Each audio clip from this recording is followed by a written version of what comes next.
Good morning, everybody. I hope this video finds you well. I watched a video. I uploaded it. I got it from Weixin. No, either Xiaohongshu or Douyin. In any event, I got a video. I put it up on YouTube. The link to this video is in the description below. It's only a minute video, and I ran it through twice so that you could see the full video, because when I pressed play, I cut off the first 5 seconds of it or something ridiculous like that. Anyways, let's talk about this video. Basically, it's kind of a conspiracy video, and I'm going to talk about the implications of it. This video points out something that's very strange. In 1962, which by the way is the exact same year that John F. Kennedy decided to start the Apollo moon landing program, that year, the prison of Alcatraz in California, which is on an island, had 3 convicts escape. Nobody's ever escaped from Alcatraz simply because you have to first get off the damn island, and then when you do, you get in frigid cold waters that even if you were an expert swimmer, your body couldn't handle the thermal shock, and you would die. Plus, there's riptide currents that'll pull you underwater. So it's just like it's surrounded by miles and miles of just horrible Titanic the water that was surrounding Titanic, just really terrible water. And so nobody's ever escaped. But 3 people escaped that very year. Bodies never been found. But 1962 was more than just those 2 events. There was a third event. And the third event was that the crew for the Apollo moon landing was selected. And there was 3 individuals. And by coincidence, which is what this video talks about, that I have the link below for, is this unique coincidence that all 3 of these missing people from Alcatraz had the exact same facial features as the Apollo astronauts. In other words, let me put it this way. Face scanning technology that we routinely use here in China would let any of these Alcatraz inmates go in because they are the splitting image of these Apollo moon landing astronauts. Now you can argue, well, that's just a coincidence. I know. And I tell you, there's no such thing as coincidences. So I'm going to construct this wild-ass theory. I have no idea if it has any validity, but I'm just going to throw it out for you guys to ponder. The first thing is, I have reasons to believe that the moon landing was a hoax, but I can't prove it. Whenever anybody says, well, they actually happened, and it actually happened, see, we've got the NASA Hubble Space Telescope took pictures of where the moon landing occurred, and see, there it is. Yep, that's information from NASA. Well, where are the actual moon rocks? Well, NASA provided these actual moon rocks that have been studied by geologists that said they're terrestrial in nature and some are fossils. And then you say, well, where are the engines, these massive engines and the blueprints? Why don't we just make another Apollo spacecraft and go to the moon? NASA lost those documents.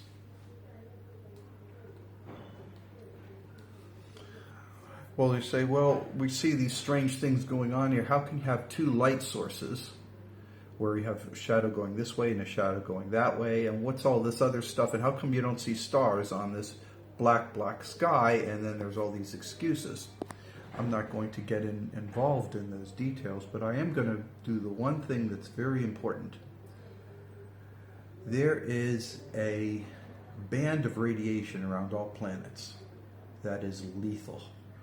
And supposedly the Apollo astronauts went through this band of radiation, the Van Allen belts, and landed on the moon without any problem. And they did so in a spacecraft with very, very thin aluminum sheeting and no insulation and no shielding from electromagnetic radiation.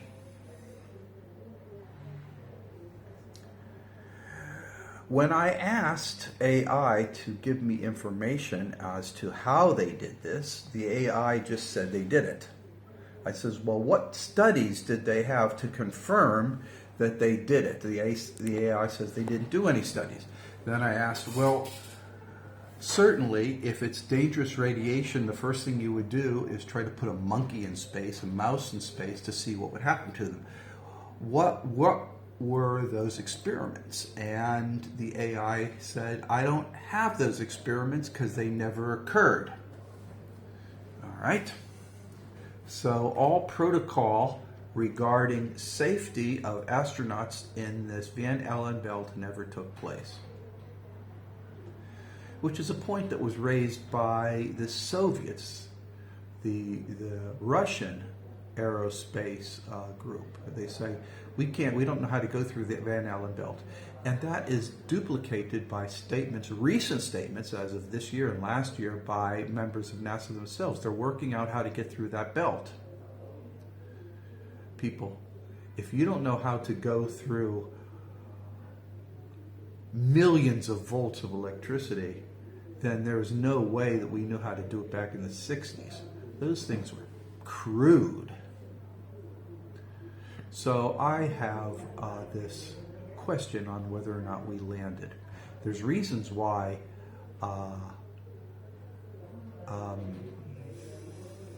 we needed to have this program. The Soviets just blew everybody out of the water with Sputnik back in the late 50s, and the United States tried to catch up and had failure after failure after failure, but suddenly, failure after failure, a whole decade of failures, but suddenly we're on the moon, out of a sudden. So my mind said, okay, we're trying to go to the moon, it's failure after failure after failure after failure, so we just set up a camera studio and said, here's the moon, we're on the moon, that's it. And then we did a couple more landings and said, okay, we're done with the moon.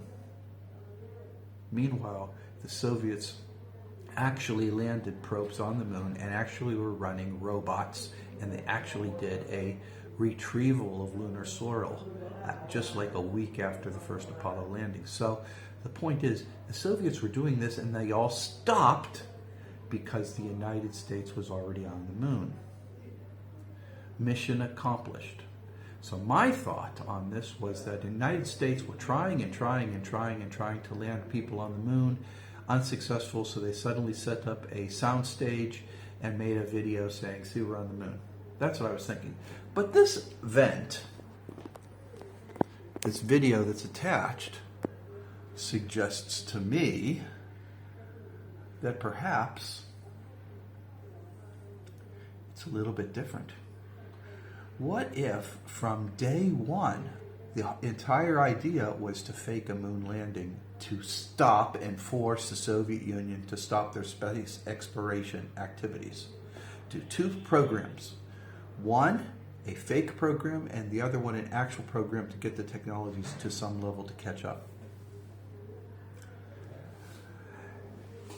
If it's true that these people, that these astronauts were actually the Alcatraz 3, that would explain why they've been quiet all these years.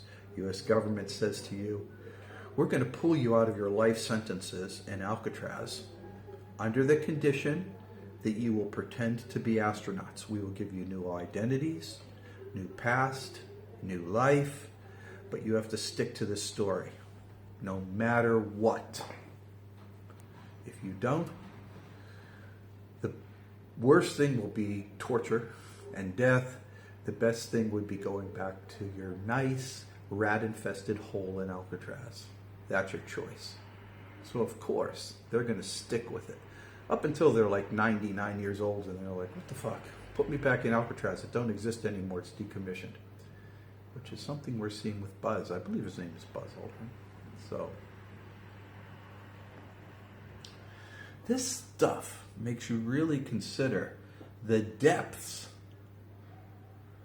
of the deceit.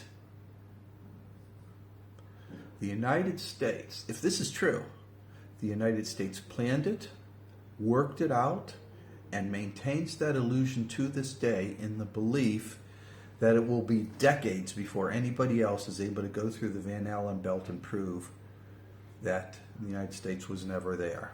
In the meantime, aside from the Apollo program, nobody's ever left low Earth orbit. There were some probes and some satellites set out, but nobody's ever done it. And at that, I want to give you guys a pause to think. What else has the United States been involved in?